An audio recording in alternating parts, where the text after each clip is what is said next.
Hey, good morning. Sorry, I'm a couple minutes late. I do the bathroom. And then I realized some little turd that I live with unplugged my iPad, so my iPad's dead. These people, I'm telling you. And I'm just putting some socks on.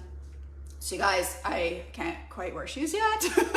And it's like, I can't lift my legs that high. It's the culprit of, yeah, I can't do it. Let me see here. Let me show you guys. This is what I'm dealing with. Oh my God. Hang on. I don't know if you can see that blister right there. Okay, so I have one on each heel. I have one. and I have two on the one foot. And that is the carnage, like from 200 miles. Like, that's pretty dang good if you ask me. Now they're healing up. They're just still sore. And it's kind of in a really awkward spot on the heel, like, of my shoe. So I can't put shoes on. My legs feel fantastic, you guys. My legs, like, I just gotta say, like, we are awesome in here, because I have to attribute that, like, my legs and how good they feel. Now I haven't run or done anything, so who knows, right? But to our strength training sessions, you guys, because, like, my legs held up right until the end. And there's literally no reason why they should have, because I have never climbed that much in my life. Like, that, the amount of climbing that we had to do, and I was able to climb right until the end of the race. And the other problem often with races with a ton of climbing is you have to descend. And what's really hard to condition, more so than climbing, is your quads for descent. And I was so grateful that my quads never went. And that's one of the kind of the holy grails of ultra running. They say there's three.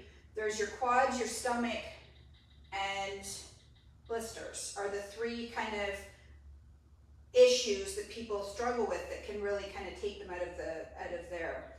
All right, so we're gonna start with some nice easy twists with a race. And my blisters honestly didn't really bother me until the last, it's all such a blur, you guys, like 4 days all run together. Really until the last kind of couple sections, my blisters became, a bit distracting. And I just kind of thought, like, I just kind of went screw them and just kept going and thought, well, it's, you're gonna experience some discomfort and pain at some point.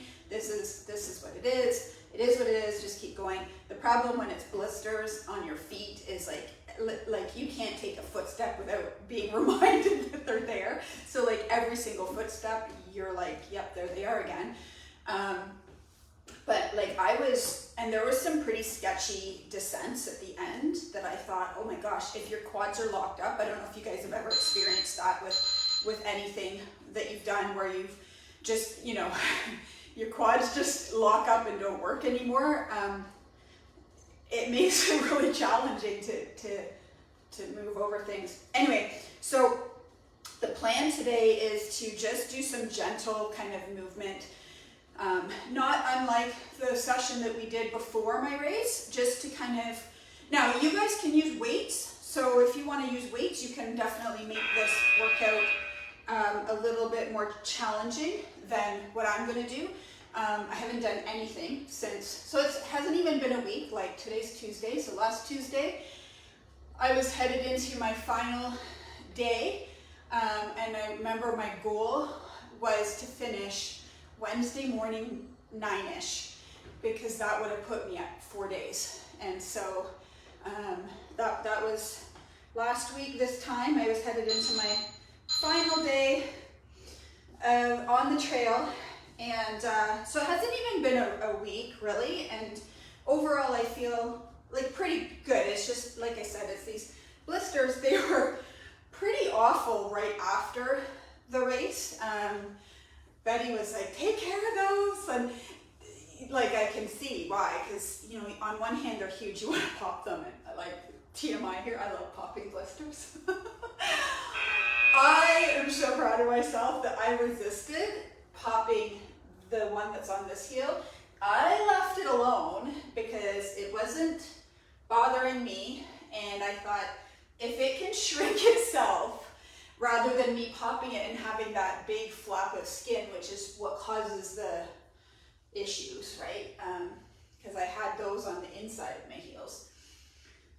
Sadly, I in hindsight, I'm pretty sure I know what the culprit was. The culprit was my shoes. I wore 3 different pairs of shoes. 2 of them were the same shoes, just different models. And then I got a new pair just before the race. I wore them when I went to New Hampshire. I've worn them for lots of long runs. I've worn them plenty. The one problem I had with those is the heel slips. My heel slips in and out of the shoe.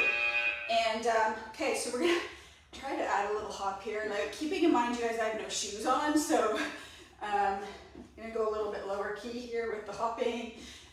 You guys know the drill. Those of you who've been moving with me for a long, long time, you know what to do. So you can go a little bit harder than me, but I'm probably going to keep it to pretty low impact today. So if you are joining me for the first time, then you can follow along with what I'm going to do, because it'll be sort of gentle and low impact and designed as a beginner or recovery workout.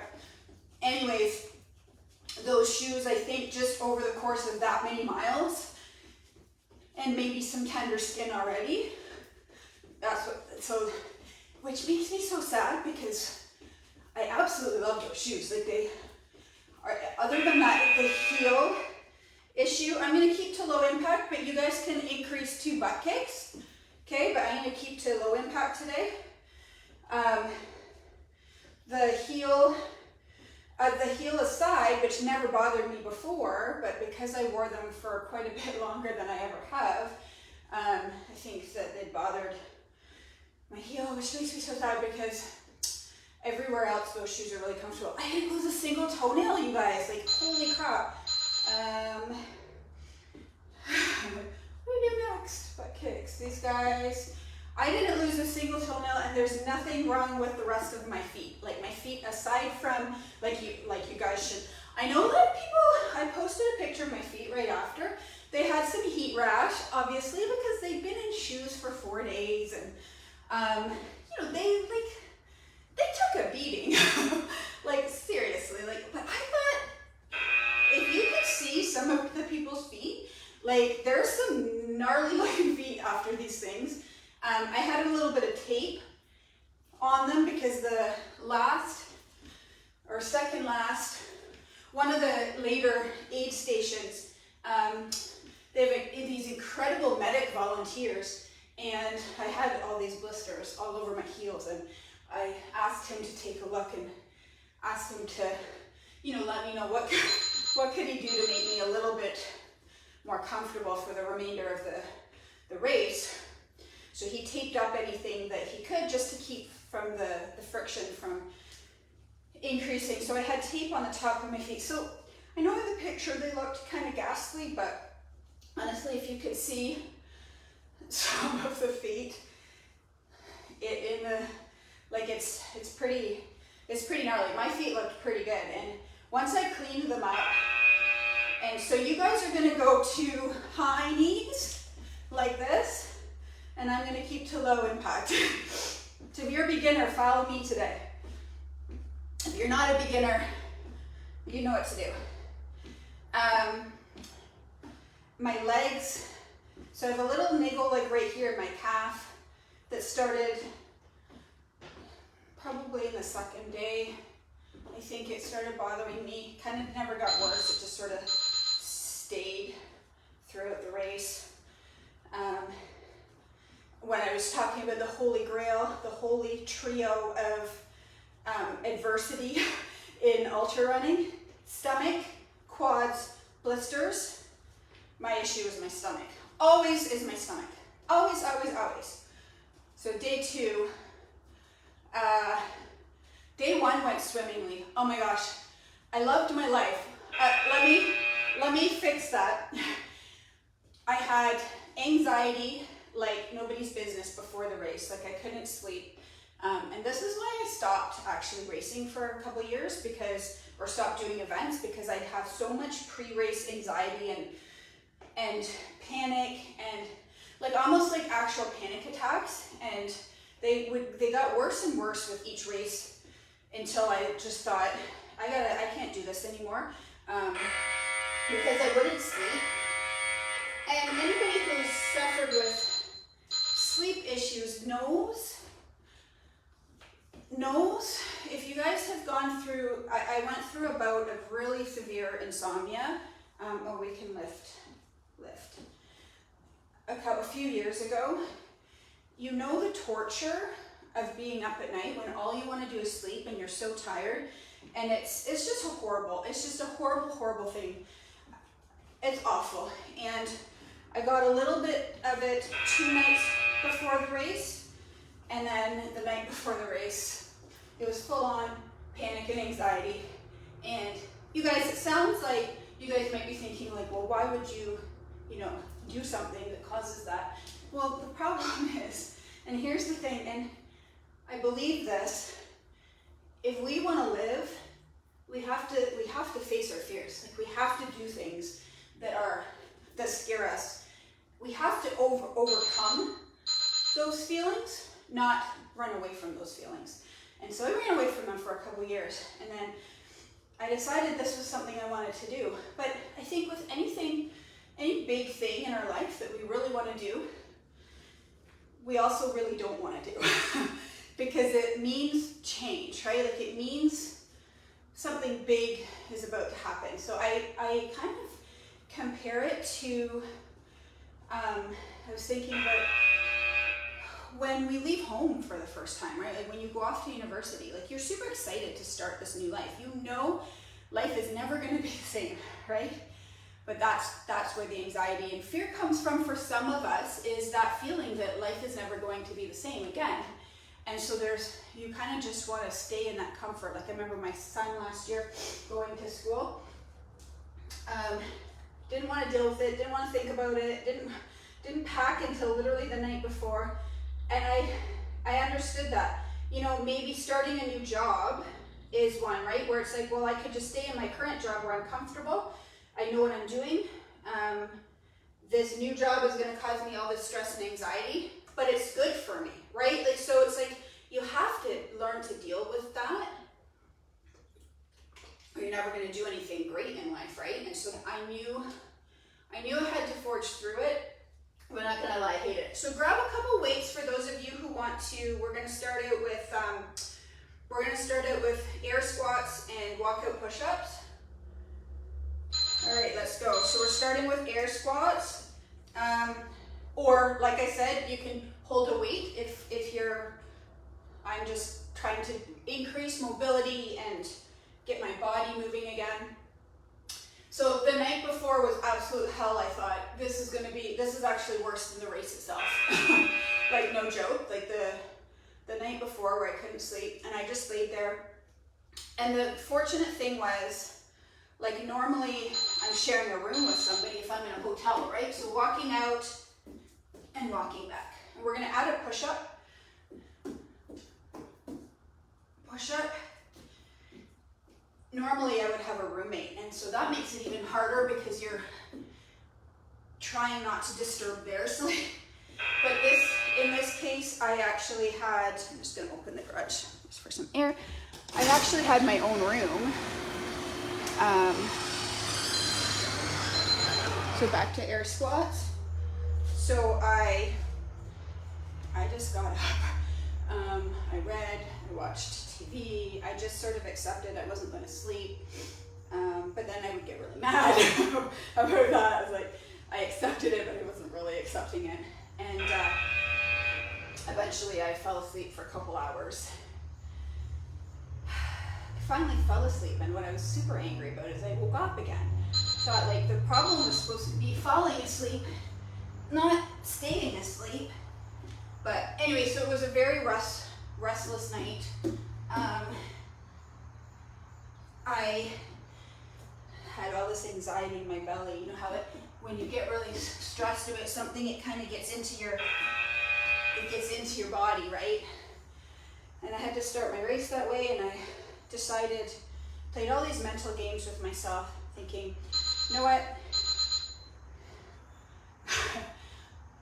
Don't do the race. I kept telling myself, just don't do the race. If it's causing you this much stress, this much anxiety, just don't do it. Meanwhile, my two friends, Mike and Kathy, had arrived during the evening, like while I was trying to sleep, to help me. Can you imagine if I got up the next morning after they just arrived, flown across the country to help me and say, yeah, I decided not to do it. And so,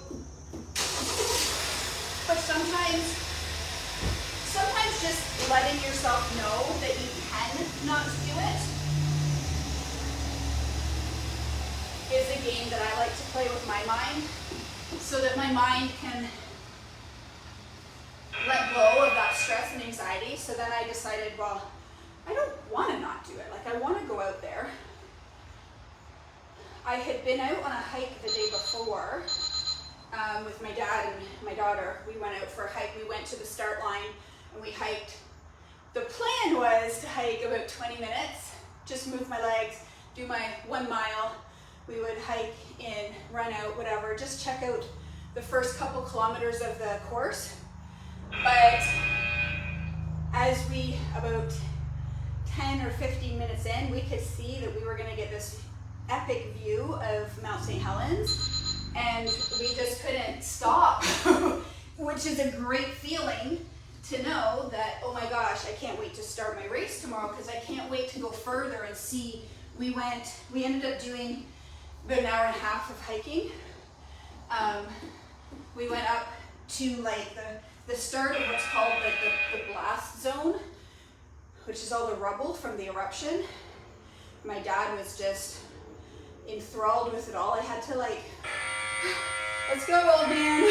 We're not gonna keep going, because I'm actually gonna keep going tomorrow, and you know, you can keep going on your own, but like I'm not gonna like do a huge hike the day before my race. So, but it was a great feeling to know, hey, like I can't actually wait to get out there. And that was the thing I kept thinking all night when I was wanting to tell myself to quit or not do it. No, you actually want to go out there. You actually want to enjoy. So I said, you know, you got to do the first day. You got to go out and do the first day. And I was going to be seeing my dad at the 50K mark. So that was what I told myself, like, just go out and enjoy the first day and see Dad at 50K. And if you want to quit, you can quit at 50K. And of course, all day I kept thinking, can't quit at 50K. You told people you're doing 200 miles. Like, how are you going to explain that you dropped at 30 miles? Like, that's ridiculous. You have to at least go through the night and experience what is said to be the most beautiful section of the course, is the second section. Okay, we're gonna do side squats for the next one. We're working our legs, but we're working on mobility. So these, I like these because these sort of stretch out the hips. Now again, you can be holding a weight for this. Make sure your chest is up in these. Make sure your butt is sitting kind of back. You don't want your knee going forward over your toe. So we did one side, so now we're going to alternate sides. So I had all these games in my head planned for this first day. Okay, get to the 50K mark, get to see Dad. Then I knew I had, trying to remember, 50K, I had about 20 miles or 30K. So that was around 30 miles. I think I had another 16 miles to go to get to where I would see Kathy, Mike, and Renelle. And at that point, Mike was going to be joining me, so I would have company. So those were the two kind of benchmarks I had for the first day. Get to the 50K to see Dad. Well, here's what happened. And I want to share this with you because this was a huge realization for me during this race, is whenever my mind was negative and wanting to quit, it was directly related to the fact that I didn't think I was doing well. And I've done enough races to know that our perception of how we're doing in the race is usually very skewed. Like we can, so what I'm getting at is, let me back up. So we start the race at 9 a.m. and what happens is you go up a nice forested trail. You basically are flat and then you start to climb. So you climb this nice, beautiful, beautiful forested trail. And then you emerge out into like the beginnings of like the blast zone or the some of the rocks and whatnot. And my plan was to hike predominantly and then run the sections that were like super runnable, let's put it that way. So if you're climbing, you're not running in an ultra because it's not efficient. It's not efficient to run when you're climbing for an ultra, and especially not for 200 miles. You got to think, I'm out there for 4 days. One of the biggest pieces of advice I had gotten was be very, very, very conservative. Day 1 for sure, because it's also very hot and exposed. And into day 2, because you have 4 days. Like, so if you want to move well during the end, and you want to be able to move well during the end, because during the end, all you want is to be finished, right? And it's super frustrating, and this is again where these games start in your mind, when you can't move well, and you start to think you suck, and when you think you suck, you want to quit. That's the progression of our thought process, right? And this is in life, right? Like if you're working on a project, you know, or like for my business, if when we get the notion in our head that we suck, we want to quit. We don't want to do it anymore, right? For obvious reasons, but also I think we stop believing that we can. And that's the thought progression that we need to be really mindful of, because the problem is it's usually not true. So what happened was, at the beginning of my race, I literally, like first kilometer, I look back and I'm literally at the back. Like there's one guy behind me. Like I am in second last place. And the reason that started to play with my mind was I already had in my head, I couldn't figure out the math to work out that I would be able to hike, jog the course. Like I had in my head, there was a seed of doubt that I would be able to finish. I wasn't fast enough to finish. I wasn't going to be able to finish based on speed. Like I would time out because there's time restrictions. And I was convinced that that was going to be an issue for me. And so, of course, when we have these seeds of doubt in our mind, the minute that something occurs that can kind of validate that seed of doubt, we latch onto it and we make it our truth. So I look behind me, there's one guy behind me, and I'm thinking, I'm not even a couple kilometers in and I'm already at the back, like, and everybody's moving better than me. Like, I can't move any better than this. This is as good as I have, and I'm watching people pull away from me. Now, once upon a time, when I had confidence in myself and my abilities, I knew that I would catch them all, because that's what I do. I tend to start, and anybody who followed me saw I was at the back and I creeped my way up. But I don't have any confidence at the moment, at that moment, because I hadn't done a race in so long, successfully. And that's the other problem with doubts and not finishing things and not doing things, is that we're gonna go to just a course, we're gonna do bicycles and plank next. Okay, so let's start with bicycles. So I was immediately got in my head, I suck, I'm too far behind, I'm not going to make time limits, and I spent the bulk of that day doing math, very poor math, thinking, oh my gosh, I don't know how this is going to work out. And so I finally just had to tell myself, just do your best, just move forward the best you can, pay attention how you feel, And if it means you time out, it means you time out, and you know, you have to come back again, and you're just gonna have to work on getting fitter and faster to complete this race. So here's what happened. I spent most of the day feeling really down on myself, and just that doubt was in the back of my mind all day. As much as I tried to quell it and let go of it, in the back of my head, I just kept thinking, like, I can't do this. I'm not going to be able to do this just simply time-wise, but how far can I get? Well, so you know what ended up happening? I had told my dad that I would be where he was going to meet me by 7 at the earliest. 7 would be the earliest, but it was probably going to be closer to 9 that I would get there. And the cutoff, I think, I'm trying to remember what the cutoff was. Anyways, as I was moving along and I'm doing my mental math, I'm like, holy crap, I'm not gonna get there. I might not even get there by 9. My dad is a guy who said, if you could be there by 7, I'm gonna be there at 6. So I kept thinking, holy crap, my dad's gonna get there at 6 and he's gonna wait like 4 hours for me to get there. Guys, I got there at 6:30. When I knew there was a 2-mile road stretch that led into that aid station.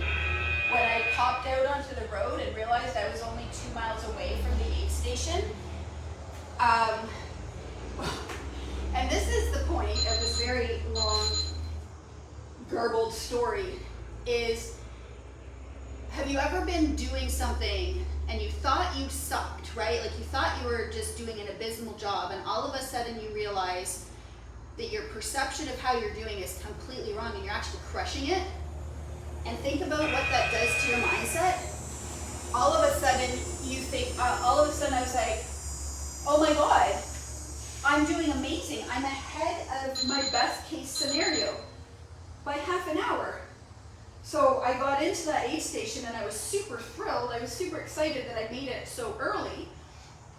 And I see my dad, and I was so excited to see my dad after being out all day. It was like about 8.5 hours, well, 9 till 6:30, and to see a familiar face. And my sister and her husband and daughter were there. I didn't even see them at first, and they were all yelling, oh my God, you're early. Oh my God, I can't believe you're so early. We just got here. So my whole mood changed, you guys. Like my whole demeanor changed, my belief, and that is kind of what I'm getting at, is we attach our success to our belief, and our belief and doubt are so fragile and so like, they're not a truth. They're really just our perception based on something that we can see that also might not be true. I don't know if I'm making any sense. So I was at 50 kilometers. The next, like, whatever it was, 16 or 18 miles that I ran, I felt like amazing. Like I just literally felt like I was flying. Like it was getting dark. I was by myself. I was watching the sun go down, like up in the mountains beneath me, with the clouds beneath me. Like it was the most incredible. All the stars came out, and I was kind of coming through aid stations, and I'm like, I actually felt so amazing. Like I felt like I hadn't even run a step all day. My whole body felt completely fresh. My energy was high. Like that stretch was so empowering. And then, you know, I got into the aid station early again, and they were like, holy crap, you're early. We're gonna do one more set of core, you guys. And I said, I just feel so amazing. I can't even believe I was at like almost 80 kilometers, which makes no sense, you guys. I haven't run 80 kilometers in years. Like I should have been tired. I felt like $1,000,000. I picked up my friend Mike for our stretch together. Okay, we're gonna do not flutter kicks. these ones, and boat. Okay?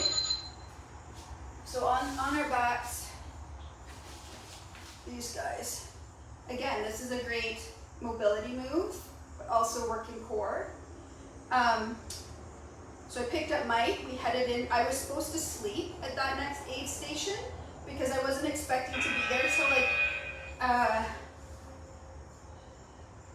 11 or 12. I don't know, I got there super early. I think I had an hour nap instead of having like a good, my plan was to sleep and leave that aid station around 4 in the morning. And I think we left that aid station midnight or 1 in the morning, maybe, I can't remember. So we're doing boat.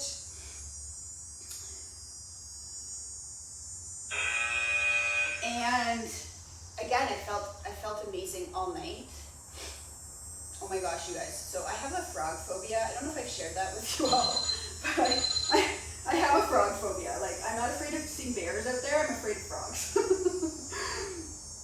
The first thing we saw on that section was a frog. No joke. It was like the size of a small chipmunk. No, not a small chipmunk. A chipmunk. A large chipmunk. I've never seen a frog so big in my life. Like, I was gonna say it's the size of my fist, but it was way bigger than my fist. This giant lump of a frog sitting on the trail waiting for me as we entered. And I handled it really well. I tend to scream like as if I saw a mountain lion, but it's usually a frog. And my friends make fun of me because they're like, oh my gosh, what is it? Oh, it's a frog. They saw another one shortly up the trail that did startle me. Anyway, and that next section was supposed to be the most beautiful section of the course. They highly recommend doing it in the day, but I was so far ahead of where I thought I was supposed to be that we just couldn't wait. So we just went for it, and the gift that we got, which I'll never forget for the rest of my life, was summiting Mount Margaret. Well, we summited Coldwater Mountain, I think it was called, first. You summit a series of mountains and you end up on these peaks surrounded by the valleys of lakes and the mountains below you. Like, it's something that you see in movies or you see on Instagram on people's reels that are like these epic places that the sun rises. Well, we saw the sunrise in, like, I don't think we could have been in a more epic spot on the entire course to see a sunrise. Like, I have a video, and in my voice, I'm like, wow, oh my God, wow, oh my God, oh my God, wow. Like, that's literally what I said for probably about an hour. I just kept saying, oh my God, holy crap, wow. So that was the first, like the start of the second day, the sunrise. That was epic, and just like, even my friend Mike, who was with me at the time, said, this is literally like one of the highlights of my whole life is seeing, I've never been in a spot like this, like, and it was like, it's something that would be so hard to plan, because I actually didn't think we'd get a sunrise, because every morning that we had been there had been foggy and overcast in the morning. But we're up in the mountains and it was clear. We could see like the moon and the stars and the sun rising all at the same time. Like, it was just incredible. All right, so that is it for today. Thank you for joining me for a very gentle move session. Hopefully you got a little something out of it. I'm actually going to do a live later, so if you're interested in hearing a little bit more about just my processing of doubt, because you guys, we have these goals, like, and I'm feeling super inspired because I cannot tell you how much doubt, fear, I did not think I could do this. Like, I did not before, not during, not up until fairly late in the race where I thought, holy crap, like, I'm going to actually finish this thing. And I haven't had that feeling in a long time of getting over that hump in the middle, like that middle where there's all the mess that we have to deal with and overcome, where we get stuck and we settle or we quit. I'd forgotten how good that feels to get over that hump, because it's like you have belief at the beginning and you have belief at the end, and in the middle all you have is doubt and fear and anxiety, and it's messy. But the thing is, if you can just put your head down and keep going over that middle section and get to the other side, you're gonna achieve that thing. Like whether it's if you want to lose 50 or 100 pounds weight loss, whether it's you want to achieve a 5K race, whether it's, you know, you want to build a business or a dream home or whatever it is that you want. I mean, that's the key, is to figure out what you want. It's that middle piece that gets us. So anyways, thanks for joining me, and I will be back tomorrow. Dads really are special people. I ran into that aid station yelling, "Daddy!" Oh my God, my dad was so embarrassed. Oh no, could you guys hear me?